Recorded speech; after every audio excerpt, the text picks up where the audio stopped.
Ration দুর্নীতিকাণ্ডে প্রাক্তন খাদ্যমন্ত্রী জ্যোতিপ্রিয় মল্লিকের সঙ্গে নাকি তার স্ত্রীর অবৈধ সম্পর্ক ছিল, এমনই দাবি করেছেন বিধাননগর পৌর নিগমের ৫ নম্বর ওয়ার্ড কাউন্সিলর নন্দিনী ব্যানার্জির স্বামী।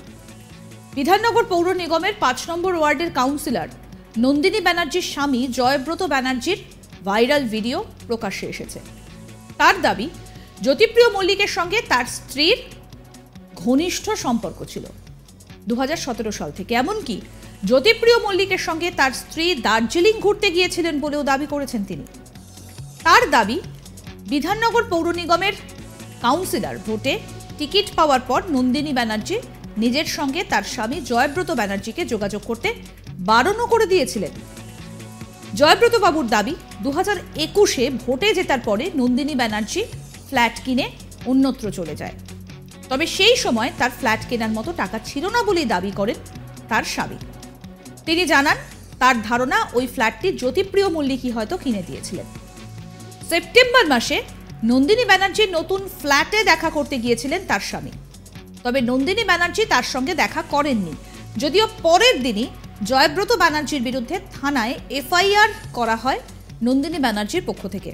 তাকে প্রাণে মারার হুমকি দেওয়া হয়েছে বলেও ওই ভিডিও বার্তায় দাবি করেছেন জয়ব্রত ব্যানার্জি। তবে এই বিষয়ে এখনো পর্যন্ত নন্দিনী ব্যানার্জির কোনো প্রতিক্রিয়া পাওয়া যায়নি।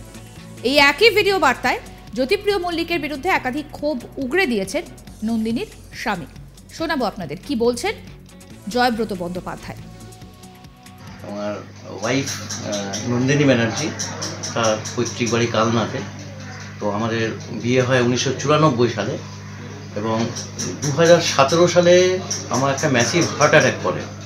তারপরে তার আগে আমরা ওই বাড়ি ছেড়ে আমরা বাগুইহাটিতে এক জায়গায় ভাড়া থাকতাম এবং ওখানে আমার একটা ম্যাসিভ হার্ট অ্যাটাক করে। তো ওটার পর থেকে পারিপার্শ্বিক কারণে আমাকে গিয়ে কল্যাণীতে থাকতে হয় 2017 সালের মে মাস থেকে। কিন্তু আমার রেগুলার আমার ওয়াইফের কাছে আসা যাওয়া ছিল এবং আমার ছেলে চাকরি পায় 18 সালে। তো আমার ওয়াইফ একাই থাকতো বলে আমাকে এসে দেখাশোনা করতে হতো, কী করছে না করছে খবর নেওয়া।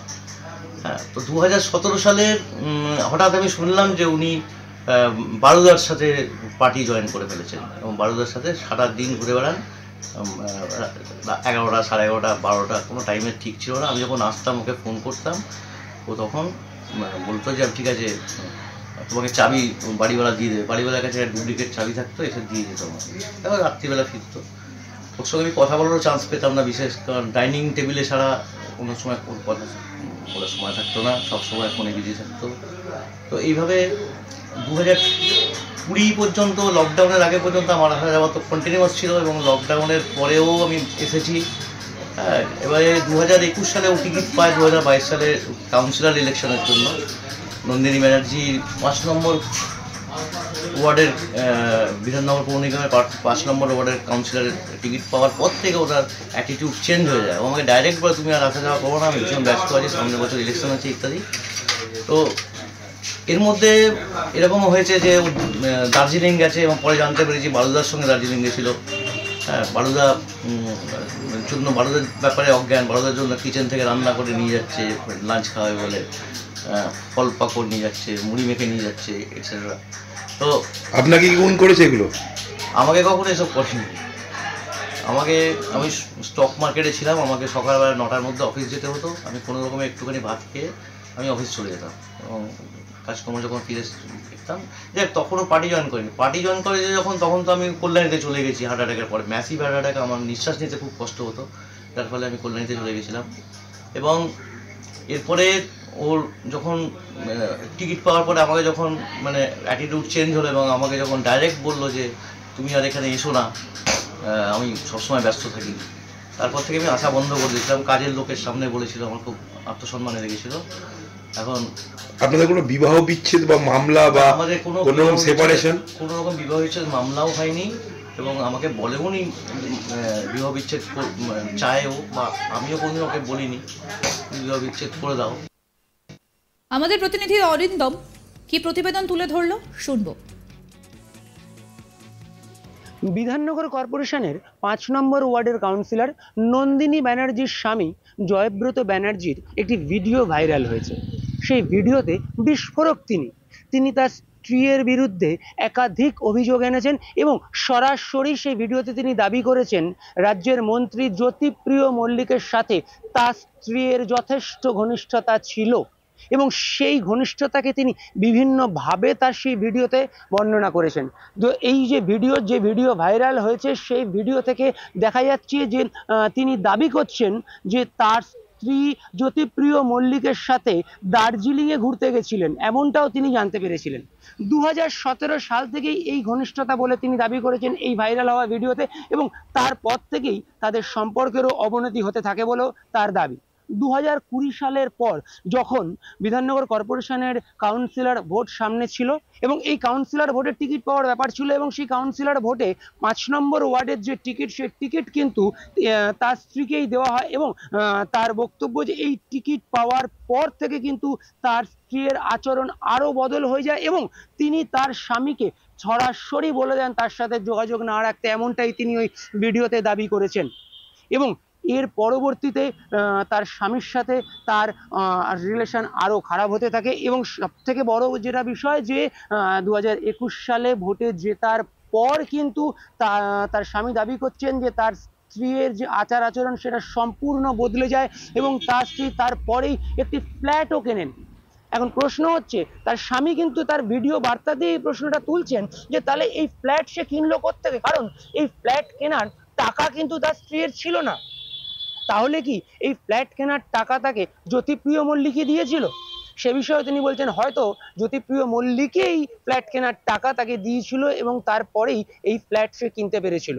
এরপর তার স্বামীর সেই যে ভাইরাল বার্তা, সেখানে কিন্তু আরও দাবি করছেন যে গত বছর সেপ্টেম্বর মাসে, এই শেষ সেপ্টেম্বর মাসেই সে কিন্তু তার স্ত্রীর যে নতুন ফ্ল্যাট সেখানে দেখা করতে গেছিল, অনেক খুঁজে তারপর সেখানে সে দেখা করতে যায়, কিন্তু দেখা করতে যাওয়ার পরে তার স্ত্রী তার সাথে কোনোভাবেই দেখা করে না। উপরন্তু পরের দিনই বাগুইআটি থানায় তার বিরুদ্ধে একটা এফআইআর করা হয় এবং সেখানে বলা হয় যে সে তার স্ত্রীকে মারার উদ্দেশ্য নিয়েই স্ত্রীর সঙ্গে দেখা করতে গেছিল, যদিও তিনি কিন্তু তার সেই ভাইরাল ভিডিও বার্তাতে সরাসরি সেই জিনিসকে দাবিহীন বলছেন এবং বলছেন যে এরকম কোনো ঘটনাই হয়নি। আমরা চেষ্টা করেছিলাম তার স্ত্রীর সঙ্গে, অর্থাৎ বিধাননগরের কাউন্সিলর নন্দিনী ব্যানার্জির সঙ্গে কিন্তু ফোনে কথা বলার, আমরা তার সঙ্গে ফোনে কথা বলেছিলাম। আমরা তার কাছে বলেছিলাম যে এরকম একটা বার্তা, এরকম একটা ভাইরাল ভিডিও হয়েছে, তো সেক্ষেত্রে আমরা তার বক্তব্য কি জানতে চাই। তিনি কিন্তু সরাসরি বলে দেন যে তিনি ক্যামেরার সামনে কোনো মন্তব্য করবেন না, তবে ওভার ফোন তিনি আমাদেরকে যেটা জানান যে তার স্বামীর সঙ্গে তার বিবাহ বিচ্ছেদের মামলা চলছে এবং দীর্ঘদিন ধরেই তার এই মামলা চলছে এবং তার স্বামী তার উপরে শারীরিক এবং মানসিক অত্যাচার করত এবং তিনিও এটা বলেন যে কিছুদিন আগে, অর্থাৎ এই সেপ্টেম্বর মাসেই কিন্তু তার স্বামী তার উপরে হামলা করতে এসেছিল এবং তার জন্যই কিন্তু তিনি বাগুইআটি থানায় এফআইআর করেছেন তার স্বামীর বিরুদ্ধে। এবং এই যে পুরো বিষয়টা সেটা কোর্ট কেস হয়ে রয়েছে, অর্থাৎ তাদের বিবাহ বিচ্ছেদের মামলা চলছে এবং সেই মামলা চলছে বলে তিনি কিন্তু সংবাদ মাধ্যমের সামনে ক্যামেরাতে কিছু বলতে রাজি নন। তবে এই যে বার্তা, যে ভিডিও বার্তা যেটা ভাইরাল হয়েছে, সেখানে কিন্তু তার স্বামী আরও একটি দাবি করেছেন। তিনি কিন্তু মুখ্যমন্ত্রীর কাছে সরাসরি দাবি করেছেন যে তাকে স্বেচ্ছা মৃত্যু নেওয়ার অনুমতি দেওয়া হোক বা তাকে ইঞ্জেকশন দিয়ে বা তাকে যে কোনো উপায় মেরে ফেলা হোক, কারণ এই যে এফআইআর হয়েছে বা এই যে তার এগেনস্টে পুলিশ কমপ্লেন হয়েছে, তারপরে পুলিশের পক্ষ থেকে বারবার তাকে হেনস্থা করা হচ্ছে এবং তারপর ফলে তার আর বেঁচে থাকার কোনো ইচ্ছে নেই, সে বেঁচে থাকতে চাইছে না। সেই জন্য সে মুখ্যমন্ত্রীর কাছে আবেদন করেছে সেই ভিডিও বার্তাতেই যে তাকে স্বেচ্ছা মৃত্যু নিতে দেওয়া হোক বা তাকে ইঞ্জেকশন দিয়ে বা অন্য কোনো উপায়ে মেরে ফেলা হোক, কারণ তিনি আর বাঁচতে চাইছেন না, তিনি আর এই মানসিক যে অশান্তি, সেই মানসিক অশান্তি বা মানসিক চাপ নিতে পারছেন না। তবে ঘটনা যেটাই হোক, তার স্বামী যেটা বলছেন এবং স্ত্রীর বিরুদ্ধে যে অভিযোগ আনছেন, 2017 সাল থেকে জ্যোতিপ্রিয় মল্লিকের সঙ্গে তার স্ত্রীর যোগাযোগের যে অভিযোগ তিনি প্রকাশ্যে এনেছেন, সেটা কিন্তু সত্যি একটা ভয়ঙ্কর অভিযোগ। কারণ তার স্বামী বলছেন যে এই যে সম্পর্ক, সেই যে জ্যোতিপ্রিয় মল্লিকের সাথে তার স্ত্রীর যে ঘনিষ্ঠতা দীর্ঘদিন ধরে রয়েছে, তার ফলেই কিন্তু তাদের সংসারও নষ্ট হচ্ছে এবং তারা কিন্তু, তার স্বামী কিন্তু কোনোভাবেই মেনে নিতে পারছে না। যদিও এর কোনো বাস্তবতা নন্দিনী ব্যানার্জি কিন্তু জানাননি। তিনি কিন্তু পুরো বিষয়টাই বলেছেন যে মিথ্যে, এরকম কোনো বাস্তবতা নেই। তবে প্রশ্ন একটা থেকেই যাচ্ছে যে 5 নম্বর ওয়ার্ডের কাউন্সিলর ছিলেন সাথী ব্যানার্জি, সেই সাথী ব্যানার্জিকে সরিয়ে হঠাৎ এই নন্দিনী ব্যানার্জিকে কেন টিকিট দেওয়া হলো, সে প্রশ্ন কিন্তু থেকেই যাচ্ছে। আরও আপডেট পেতে আজ তাক বাংলার ইউটিউব চ্যানেল সাবস্ক্রাইব করুন, নোটিফিকেশন পেতে বেল বাটন অপশন প্রেস করুন। এই ভিডিও সম্পর্কে আপনাদের মতামত জানান, কমেন্ট করুন, শেয়ার করুন, হোয়াটসঅ্যাপে ফলো করুন আজ তাক বাংলা।